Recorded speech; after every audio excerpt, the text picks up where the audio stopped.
Hi friends, आपका Prince study point channel पे स्वागत है। आज हम 12th आर्ट्स पेपर वालों के लिए बिहार बोर्ड के पॉलिटिकल साइंस के क्वेश्चन को लेके आए हैं, जो कि 2021 में एग्ज़ाम देने वालों के लिए वेरी इंपॉर्टेंट क्वेश्चन है। तो चलिए क्वेश्चन को स्टार्ट करते हैं। तो हमारा आज का पहला क्वेश्चन है कि नाटो की स्थापना कब हुई। तो हमारा आज का पहला क्वेश्चन क्या है, नाटो की स्थापना कब हुई। तो यहाँ आपका 4 ऑप्शन दिया गया है, 1948 में, 1947 में, 1949 में, 1950 में। तो इसका सही आंसर क्या होगा? इसका सही आंसर होगा कि नाटो की स्थापना 1949 ईस्वी में हुई। नाटो की स्थापना कब हुई? 1949 ईस्वी में। आपका गो नंबर आंसर सही है।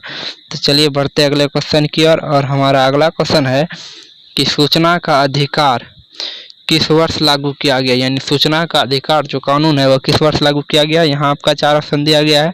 पहला ऑप्शन है 2002 को, दूसरा ऑप्शन है 2004 को, तीसरा ऑप्शन है 2005 को और चौथा ऑप्शन है 2003 को। तो इसका सही आंसर जो होगा, इसका सही आंसर है 2005 को। आपका गो नंबर सही है। तो चलिए बढ़ते अगले क्वेश्चन की ओर। और हमारा अगला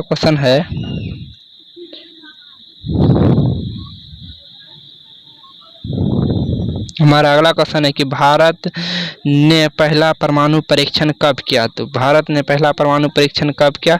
यहाँ आपका 4 ऑप्शन दिया गया है, 1971 में, 1995 में, 1945 में और 1991 में। इसका सही आंसर क्या है? सही आंसर होगा कि भारत ने पहला परमाणु परीक्षण 1971 ईस्वी में किया। आपका कौन नंबर सही है। तो चलिए बढ़ते अगले क्वेश्चन की ओर। और हमारा अगला क्वेश्चन है कि भारत ने अपना पहला परमाणु परीक्षण कहाँ किया। भारत ने अपना परमाणु परीक्षण कहाँ किया पहला।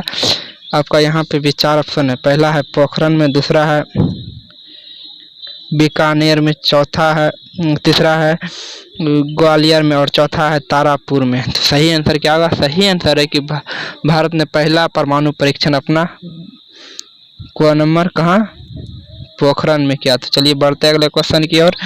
और हमारा अगला क्वेश्चन है कि भारत हरित क्रांति का जनक किसे कहा जाता है। तो हमारा क्वेश्चन क्या है, हरित क्रांति का जनक किसे कहा जाता है। यहाँ आपका 4 ऑप्शन है। पहला ऑप्शन है इंदिरा गांधी को, दूसरा है बिरसा मुंडा को और चौथा है एम.एस. स्वामीनाथन को और है कि लाला लाजपत राय को। तो क्या है इसका सही आंसर? तो हरित क्रांति का जो जनक है उसे एम.एस. स्वामीनाथन यानी गो नंबर का सही है वो कहा जाता है। तो चलिए बढ़ते अगले क्वेश्चन की ओर। और हमारा अगला क्वेश्चन है कि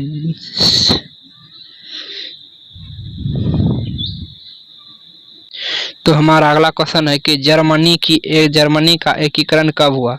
तो क्वेश्चन क्या है, जर्मनी का एकीकरण कब हुआ। यहाँ आपका 4 ऑप्शन दिया गया है, 1988 ईस्वी में, 1979 ईस्वी में, 1990 ईस्वी में, 1991 ईस्वी में। इसका सही आंसर क्या है कि जर्मनी का एकीकरण कब हुआ। तो इसका सही आंसर है जर्मनी का एकीकरण 1991 ईस्वी में हुआ। गो नंबर आपका सही है, गो नंबर चौथा। तो चलिए बढ़ते अगले क्वेश्चन की ओर। और हमारा अगला क्वेश्चन है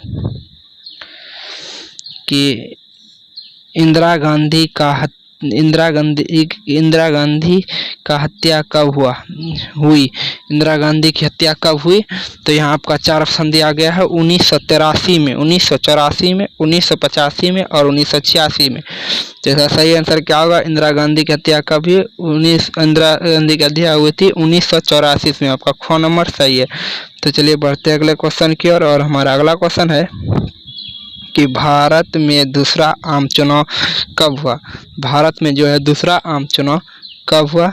तो भारत में दूसरा आम चुनाव 1955 ईस्वी में हुआ कि 1956 ईस्वी में हुआ कि 1976 ईस्वी में हुआ कि 1962 ईस्वी में हुआ। यहाँ आपका 4 ऑप्शन दिया गया। इसका सही आंसर क्या होगा कि भारत में पहला आम चुनाव कब हुआ। तो पहला आम चुनाव भारत में हुआ था 1957 ईस्वी में। तो चलिए बढ़ते अगले क्वेश्चन की ओर। और हमारा अगला क्वेश्चन है कि विश्व मानव दिवस कब मनाया जाता है। तो विश्व मानव दिवस कब मनाया जाता है। यहाँ आपका 4 ऑप्शन दिया गया है। पहला ऑप्शन है 10 दिसंबर को, दूसरा है 26 मार्च को, दूसरा क्या है 26 मार्च को और तीसरा है 19 अक्टूबर को और चौथा है 2 अक्टूबर को। तो इसका सही आंसर क्या है? इसका सही आंसर है कि विश्व मानव दिवस 5 दिसंबर को 10 दिसंबर को मनाया जाता है। कौन नंबर आपका सही है? तो चलिए बढ़ते अगले क्वेश्चन की ओर। और हमारा अगला क्वेश्चन है कि कांग्रेस का विभाजन कब हुआ? कि कांग्रेस का विभाजन कब हुआ? तो यहाँ आपका 4 ऑप्शन दिया गया है। तो आपका पहला ऑप्शन है 1986, दूसरा है 1969 और तीसरा है 1972 और चौथा है 1971। तो सही आंसर क्या होगा कि कांग्रेस का विभाजन कब हुआ? तो सही आंसर है कांग्रेस का विभाजन 1969 ईस्वी को हुआ। ख नंबर। इसी वीडियो के साथ हमारा आज का हमारा वीडियो समाप्त होता है। तो हमारे चैनल को लाइक कर दीजिए, कमेंट कर दीजिए और सब्सक्राइब कर दीजिए, जिससे कि हमारे आने वाले वीडियो आपको सबसे पहले मिल सके और आपका 12th की तैयारी हो सके और आप बिहार बोर्ड 2021 में 60% आंसर देकर, क्वेश्चन का जवाब देकर मास क्लास के। तो मिलते हैं अगले वीडियो में, तब तक के लिए धन्यवाद।